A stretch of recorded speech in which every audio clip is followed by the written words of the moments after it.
नमस्कार, metro city में आपका स्वागत है। आपके साथ हाजिर हूं मैं कंचन। संत कबीर दास जयंती के उपलक्ष्य पर सीएम मनोहर लाल ने ऐलान किया था कि मुख्यमंत्री आवास का नाम संत कबीर कुटीर किया जाएगा। इसी कड़ी में मुख्यमंत्री आवास को अब संत कबीर नगर कुटीर कर दिया गया है और आवास के बाहर की नेम प्लेट भी लगा दी गई है।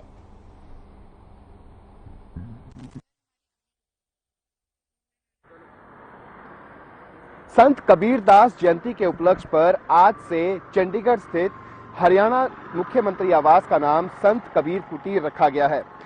आप देख सकते हो तस्वीरों में कि इस मुख्यमंत्री के आवास पर बाकायदा संत कबीर कुटीर जो है वो लिखा जा चुका है। इसको लेकर बाकायदा मुख्यमंत्री मनोहर लाल खट्टर द्वारा बीते रविवार को रोहतक की अनाज मंडी में ऐलान किया गया था कि आज से मुख्यमंत्री हरियाणा निवास जो चंडीगढ़ में स्थित है उसका नाम जो है वो संत कबीर कुटीर किया जाएगा। तो ये तस्वीरें हैं बाकायदा जिसके ऊपर संत कबीर कुटीर जो है वो लिखा गया है। तो आज से मुख्यमंत्री हरियाणा निवास का नाम जो है वो संत कबीर कुटीर जो है उसके नाम से कहलाया जाएगा। साथ ही साथ मुख्यमंत्री द्वारा इसके अतिरिक्त और भी अतिरिक्त जो है ऐलान किए गए थे। उनके द्वारा जिस तरीके से शिक्षण संस्थानों और धर्मशालाओं में जो पुस्तकालय होंगे उनके नाम जो है वो संत कबीर के नाम से जो है उनका नामकरण किया जाएगा। इसके अलावा विश्वविद्यालय का नाम जो है किसी एक विश्वविद्यालय का नाम जो है वो भी संत कबीर के नाम के ऊपर रखा जाएगा। तो ये तमाम तस्वीरें हैं चंडीगढ़ स्थित मुख्यमंत्री निवास की, जहां पर संत कबीर कुटीर जो है वो अब लिखा जा चुका है और आज से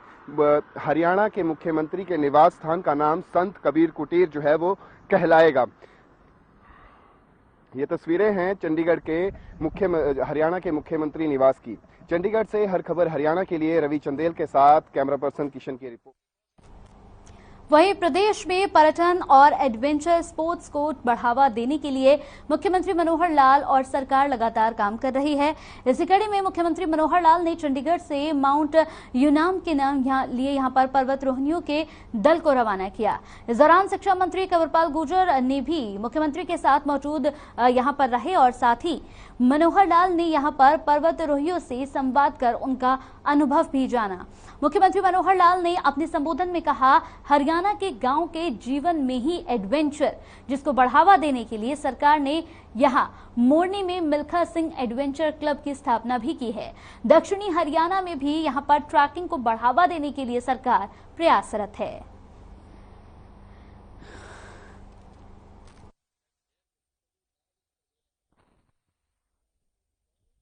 एडवेंचरस गेम पर एक सेमिनार चंडीगढ़ में एससी चौधरी जी उपस्थित थे वहां। तो जैसे ही इन्होंने विषय सारा रखा, मुझे भी वहां चीफ गेस्ट के नाते बुलाया था। उसी 2016 के वर्ष में मन में आया कि आखिर एडवेंचरस गेम्स भी अपने आप एक थ्रिल पैदा करता, नौजवानों में उनका साहस बढ़ाता, उनकी हिम्मत बढ़ाता है, उनमें एक अनुशासन पैदा करता है। तो आपको याद है कि नहीं, मैंने उसी समय कहा था मोरनी में हम एक एडवेंचरस गेम का एक संस्थान ये बनाएंगे। उस समय से चलते चलते और अब अवसर आया, पिछले साल हमने टिकर ताल में नाम रखा था Sardar Milkha Singh adventure sports club. वो क्लब हमने बनाया और उस एक झील का उपयोग इस प्रकार के सब खेलों के लिए वो हमने प्रारंभ कर दिया है। कुल 100 बच्चे भी हैं और उनके साथ और ट्रेनर हैं, वो उनके कुल मिला के 100 लोग वहाँ इस पे जा रहे हैं। और इसमें लगभग सरकार 40 लाख रुपए खर्च कर रही है। और इस प्रकार के जो कैंप का आयोजन कर रहे हैं, तो पूरे देश में हरियाणा ही एक ऐसा स्टेट है जो इस प्रकार के कैंपों का आयोजन कर रहा है। तो इससे बच्चों में बड़ा भारी का उत्साह मिलता है बच्चों को। एक टाइम था तब लोग इस प्रकार की गतिविधियों को शरारतों में लेते थे जब हम छोटे थे तब, लेकिन 2016 से जिस प्रकार से हमारी सरकार ने, माननीय मुख्यमंत्री जी ने इसकी ओर ध्यान दिया, बच्चों में बड़ा भारी उत्साह है और निश्चित तौर से वो अच्छा करके दे। तो ईडी के दफ्तर में राहुल गांधी की पेशी को लेकर कांग्रेस पार्टी ने जहां देश भर में मोदी सरकार के खिलाफ मोर्चा खोल दिया है और उसे बीजेपी सरकार की बदले की कार्रवाई बता रही है। इसी मुद्दे पर हरियाणा के शिक्षा मंत्री कंवरपाल गुर्जर ने कहा कि राहुल गांधी के खिलाफ मामला 2012 में दर्ज हुआ था, जबकि बीजेपी की सरकार तो 2014 में बनी है। वहीं अगर सरकार की बदले की भावना होती या बदले की भावना से कार्रवाई करनी होती तो 2012 से लेकर 2022 यानी कि पूरे 10 साल बीत चुके हैं। कंवरपाल गुर्जर ने कहा कि एजेंसियां अपना काम कर रही हैं और अपना काम करने के लिए पूरी तरह से स्वतंत्र हैं।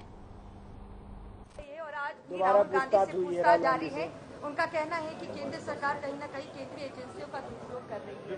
आपका क्या कहना है? देखिए मैं समझता हूँ ये बिल्कुल अपने लीडरों को खुश करने के लिए जिस प्रकार का वो प्रदर्शन कर रहे हैं। मैंने कल ही एक पत्रकार से पूछा था कि ये केस दर्ज कब हुआ था, और उस पत्रकार ने मुझे बताया था कि 2012 में हुआ था। 2012 में तुम्हारी सरकार भी नहीं थी, तो इसका 2012 में अगर हुआ तो पहले ही इस पे सवाल उठे थे। जिस प्रकार से भी ये केस दर्ज होगा मुझे नहीं पता ये कोर्ट के द्वारा हुआ किस प्रकार से आया, लेकिन केस दर्ज 2012 में हुआ, तो उसी की जांच चल रही। और अगर सरकार ने कोई बदला लेने की भावना से कोई काम करना था तो 2012 और 2022 10 साल हो गए, तो फिर तो सरकार उस हिसाब से काम करती। लेकिन ये जो एजेंसियां हैं ये कोई सरकार के दबाव में काम नहीं करती, ये बिल्कुल स्वतंत्र एजेंसियां हैं और स्वतंत्र तौर तरीके से ही काम करती हैं। लेकिन कई बार ऐसा लगता है कि हमारे लीडर के खिलाफ कोई भी बात कह दी तो इसका मतलब प्रदर्शन करो, कुछ करो। लेकिन देश में सब लोग एक बराबर हैं, सबके राइट भी एक जैसे हैं। अगर कोई भी गलती करता है तो उसके खिलाफ काम होता है, कार्रवाई होती है। तो नेशनल हेराल्ड मामले में राहुल गांधी से ईडी की पूछताछ को लेकर बीजेपी प्रदेश अध्यक्ष ओपी धनखड़ ने भी राहुल और कांग्रेस पर निशाना साधा। धनखड़ ने कहा कि अगर ईडी कुछ सच जानने की कोशिश कर रही है तो फिर इसमें किसी तरह का ऐतराज क्यों जताया जा रहा है। भाखला से टीम माननीय ओम प्रकाश धनखड़ जी को पगड़ी पहनाएगी। 15 दिन वहां पर रखे। तो प्रदर्शन ऐसा कर रहे हैं कि जिस प्रदर्शन के बारे में लोगों में बात पहुंचनी चाहिए। एक अखबार जो बहुत ज्यादा चला नहीं और जिसकी पूंजी बढ़ती चली गई, तो उसकी पूछताछ तो ईडी करेगी और पूछताछ में सहयोग करना चाहिए। आप इतने चैनल वाले हो, इतने चैनल चलाते हैं, कितनी मुश्किल से पैसा इकट्ठा होता है, लेकिन कैसे पूंजी बढ़ती चली गई यही उनसे पूछ रहे हैं कि अखबार उतना चला नहीं, पूंजी बढ़ती चली गई, इसका रहस्य है। जी आज के प्रोग्राम की अध्यक्षता कर रहे, इनको पगड़ी पहना के अभिनंदन स्वागत किया जाएगा। इसी के साथ माननीय जिले सिंह सैनी जी को पगड़ी पहना के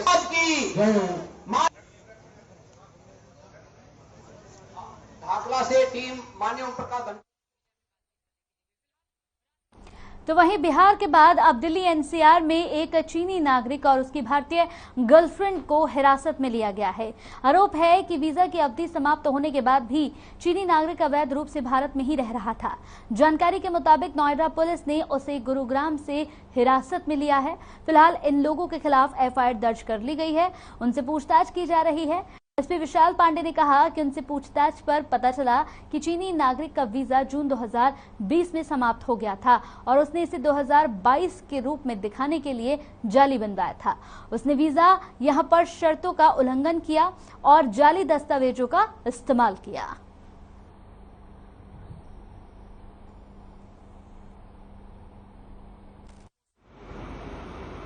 बॉर्डर पार करते समय जिनके पास भारत का वीजा नहीं था उनको एसएसबी के द्वारा गिरफ्तार किया गया है तथा सुरसंड थाने में अभियोग पंजीकृत किया गया है। पूछताछ पे उन्होंने बताया है कि वह जेपी ग्रीन ग्रेटर नोएडा में अपने चीनी नागरिक मित्र के पास रुके थे। इस आधार पर उस चीनी नागरिक की पहचान की गई तथा गुरुग्राम हरियाणा से चीनी नागरिक को व उनकी महिला मित्र जो कि नागालैंड कोहिमा की रहने वाली हैं उनको पुलिस हिरासत में लिया गया। वहां से पूछताछ की गई, आवश्यक अभिलेख देखे गए तो यह पता चला कि चीनी नागरिक का जून 2020 में वीजा समाप्त हो चुका है। उनके द्वारा फोर्ज करके उस पर जून 2022 अंकित। साइबर सिटी गुरुग्राम में इन दिनों चैन स्नेचरों का आतंक काफी ज्यादा बढ़ गया है। बाइक सवार स्नेचर शहर के गलियों और पार्क में घूमने वाली महिलाओं को अपना शिकार बनाकर आसानी से यहां पर लूटपाट कर फरार हो जाते हैं। ताजा मामला गुरुग्राम के अशोक विहार का है, जहां देर शाम एक युवती अपने घर पहुंची थी। जैसे उसने डोरबेल बजाई उसी दौरान बाइक पर सवार दो युवक उसके गले से चेन झपट कर वहां से फरार हो गए। गनीमत ये रही कि चेन झपटामारों के हाथ से छूटकर युवती के बालों में अटक गई। सारी वारदात सीसीटीवी कैमरे में कैद हो गई। अचानक हुए इस हमले से युवती सकपका गई। जब उसकी समझ में आया तो वो यहां झपटमारों के पीछे दौड़ी, लेकिन तब तक दोनों यहां से फरार हो चुके थे। युवती ने इस वारदात की शिकायत पुलिस को नहीं दी है। ऐसी घटनाओं के चलते लोगों ने मांग की है कि पुलिस इलाके में गश्त बढ़ाए तो शायद इस तरह की घटनाओं पर अंकुश लगाया जा सके।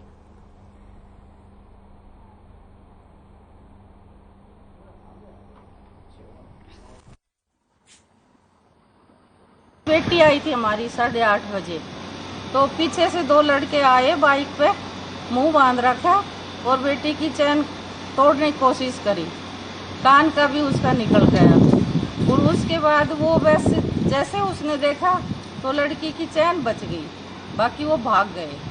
और उससे भी कुछ थोड़े से दिन पहले अभी हमारी गाड़ी में भी हादसा हुआ है कि वो गाड़ी में पीछे का लोग शीशा तोड़ा, शीशा तोड़ के लोग तोड़ दिया आगे का, और हमारी गाड़ी का जो भी सिस्टम होता है वो ऑन ऑफ होने का। ब्रेक के बाद स्वागत है आपका। तो पानीपत पुलिस को बड़ी कामयाबी हासिल हुई है। दरअसल पुलिस ने करनाल से बाइक चुराकर पानीपत बेचने आए एक बाइक चोर को गिरफ्तार कर लिया। नशे के आदी चोर ने पानीपत के सिविल अस्पताल के बाहर कम दामों में बाइक बेचने की बात की, जिस पर बाइक खरीदने वाले को शक हुआ। उसने चोर से आरसी मांगी। आरसी मिलते ही बाइक खरीद रहे युवक ने पुलिस को जानकारी दी। पुलिस ने आरोपी बाइक चोर को गिरफ्तार कर लिया और यहां पर आगे की कार्रवाई शुरू कर दी। कर दिया अपना नेवल कराने आ रहा हूँ जी। बाइक कहाँ से चोरी की है ये? करनाल से की है जी। इसलिए चोरी करते हो? नशा नुशा करते हो? हाँ जी। अच्छा, यहाँ कैसे पहुँचे पानीपत? बस लूट लेने के चक्कर में आ गए थे सर। लूट लेने? हाँ जी। अच्छा, तो पकड़े गए? हाँ। पहले भी चोरी की है? नहीं, पहले नहीं की थी। बाइक चोरी क्यों करते हो? गरीब लोगों की बाइक कैसे बेच रहे हो? कितने में बेच रहे थे इसको?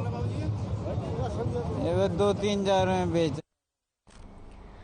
सोनीपत में NH-44 पर देर रात तेज रफ्तार कार डिवाइडर से जा टकराई, जिससे हादसे में कार में सवार 2 नर्सिंग ऑफिसर सहित एक छात्र की मौके पर ही मौत हो गई, जबकि दिल्ली परिवहन निगम में तैनात चालक गंभीर रूप से घायल हो गया। वहीं सूचना मिलते ही मौके पर पहुंची पुलिस ने शवों को नागरिक अस्पताल के शवगृह में रखवाया और घायल को इलाज के लिए निजी अस्पताल में भर्ती करवाया। बता दें कि दिल्ली के नांगल ठाकरान के रहने वाले अंकित जितेंद्र गौरव और रोहिणी के रहने वाले गौरव सिंह सोमवार की देर रात अपनी कार से मनाली घूमने के लिए जा रहे थे और NH-44 पर गांव भिगान के पास ये बड़ा हादसा हो गया। करीब 12 बजे हमारे पास इन्फॉर्मेशन आई थी कि ऐसे ऐसे ब्रेजा गाड़ी एक्सीडेंट हुई है, तो हम उस पर शिकायत तक पहुँचे थे। उसमें 4 व्यक्ति सवार थे, दिल्ली के हैं, तो उनमें से 3 एक्सपायर हो चुके हैं और एक अभी जीवित है। तो फिर जिनके शिकायत देंगे उस हिसाब से कार्रवाई अमल में करेंगे।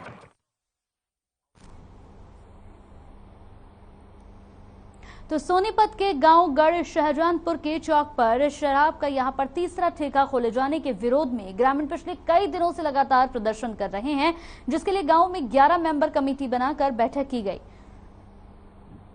जिसमें ऐलान किया गया कि 5 गांव की पंचायत के साथ मिलकर बैठक की जाएगी और शराब के ठेके को ना खोले जाने को लेकर चर्चा होगी।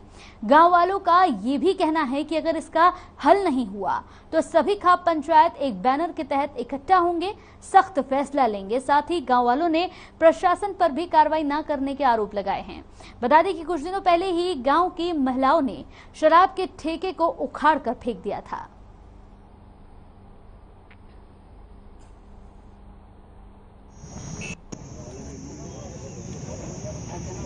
अब देखो, जहाँ जहाँ ठेके खुले रहते हैं वहाँ पे गाड़ी वगैरह खड़ी रहती है, कोई अभद्र व्यवहार करता है उसमें बैठे हुए, तो महिलाओं की सुरक्षा को लेकर खतरा है। हाँ, सुरक्षा को लेकर खतरा। अब देखो पहले कितना बड़ा हुआ है अपने हरियाणा में। तो क्या निर्णय किया गया, इसको हटाया गया क्या? जब पहले दिन प्रोटेस्ट किया, क्या दिन हो गया आपको? हमें पुलिस वालों ने बोला था और जी हट जाएगा और कल इसको उठा ले जाएंगे।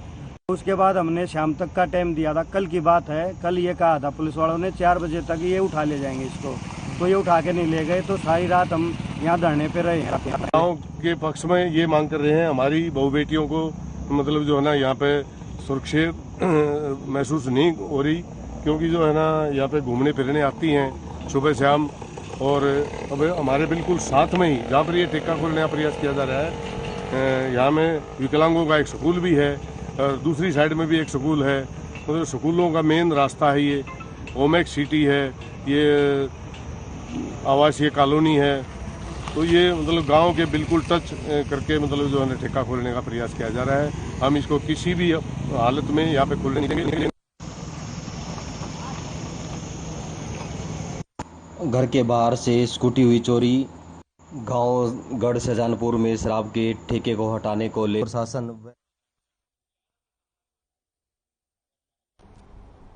चलिए इसी बीच इस वक्त की बड़ी खबर आ रही है कुरुक्षेत्र से। इस वक्त की बड़ी अहम खबर टीवी स्क्रीन पर आपको दिखाने जा रहे हैं। लगातार जिस तरह से ठगी के मामले सामने आ रहे थे, साइबर क्राइम ब्रांच की बड़ी कार्रवाई सामने, ठगी के मास्टरमाइंड को काबू कर लिया। 2 मोबाइल 50,000 की नकदी बरामद कर ली है। लोन दिलाने के नाम पर की थी 15 लाख की ठगी। सीआरपीएफ के जवान के साथ की थी ठगी। इस वक्त की बड़ी ब्रेकिंग खबर टीवी स्क्रीन पर कुरुक्षेत्र से। साइबर क्राइम ब्रांच की बड़ी कार्रवाई, इस वक्त की बड़ी अहम खबर टीवी स्क्रीन पर आपको दिखा रहे हैं। साइबर क्राइम ब्रांच की बड़ी कार्रवाई, 2 मोबाइल फोन बरामद कर लिए गए हैं। लोन दिलाने के नाम पर ठगी करते थे ये लोग। सीआरपीएफ के जवान के साथ ठगी की थी। हालांकि लगातार साइबर क्राइम टीम की अगर बात करें तो एहतियात कदम उठाए जा रहे हैं साइबर क्राइम ब्रांच की ओर से, और ये बड़ी कार्रवाई करते हुए गिरफ्तार कर लिया है इस मास्टरमाइंड को, यानी कि जो इसके पीछे था उसे गिरफ्तार कर लिया गया। मुख्य आरोपी को गिरफ्तार कर लिया गया है। ठगी के मास्टरमाइंड पर काबू पा लिया है साइबर क्राइम ब्रांच ने। इस वक्त की बड़ी अहम खबर टीवी स्क्रीन पर तस्वीरों के साथ हम आपको दिखा रहे हैं। तो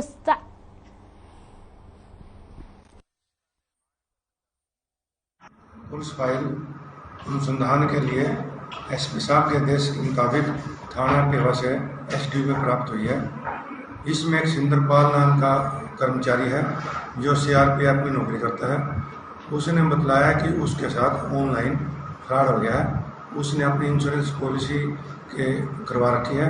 इसके लिए कोई उसके पास अचानक फोन आया है कि हम इंश्योरेंस पॉलिसी पे आपको लोन दिला देंगे 15 लाख रुपये। जो उसकी वार्ता में आ गया, उसके बकाया में आकर उसने 1 महीने के दौरान 15 लाख रुपए जमा करवा लिए। इस पूरी खबर पर ज्यादा जानकारी के साथ हमारे संवाददाता विनोद हमारे साथ फोन लाइन पर जुड़ गए हैं। विनोद, जिस तरह से ये पूरा मामला सामने आया है, लोन दिलाने के नाम पर ठगी करते थे ये लोग, और अब इसके मुख्य सरगना यानी कि इसके मास्टरमाइंड को गिरफ्तार कर लिया गया है। क्या कुछ अपडेट आ रहा है इस पूरी खबर पर? साइबर क्राइम हो रहा है, जो ठगी की जा रही है, ऐसे में ही एक जो सीआरपीएफ का जवान था जिसको लोन दिलाने के नाम पर वो ठगी की गई, और बकायदा जो उसमें करीब 15 लाख के करीब जो लोन दिलाने की बात की गई थी, और उसके साथ ही उसका जो कैश, जो उसका अपना अकाउंट था, उसमें भी ठगी की गई। ऐसे में जो एक गैंग था, और गैंग को पुलिस ने काबू किया और इनसे काफी कुछ बरामदगी हालांकि हो गई है, परंतु पुलिस को मानना है कि ये कोई गैंग है जो लगातार कई लोगों को ठग रहा है। चलिए, बहुत बहुत शुक्रिया विनोद, हमारे साथ जुड़ने के लिए, तमाम अपडेट देने के लिए बेहद शुक्रिया आपका। तो लोन दिलाने के नाम पर ये ठगी करते थे। सीआरपीएफ के जवान के साथ ठगी की थी। 4 लोगों की पहले ही इस पूरे मामले में गिरफ्तारी हो चुकी है। हालांकि अगर बात करें यहां पर क्राइम ब्रांच की, तो लगातार क्राइम ब्रांच की ओर से एहतियात कदम उठाए जा रहे हैं ऐसे लोगों के खिलाफ। चलिए, इसी के साथ मेट्रो सिटी में मेरे साथ इतना ही। आगे भी लगातार खबरों का सफरनामा यूं ही जारी रहेगा। आप देखते रहिए हर खबर।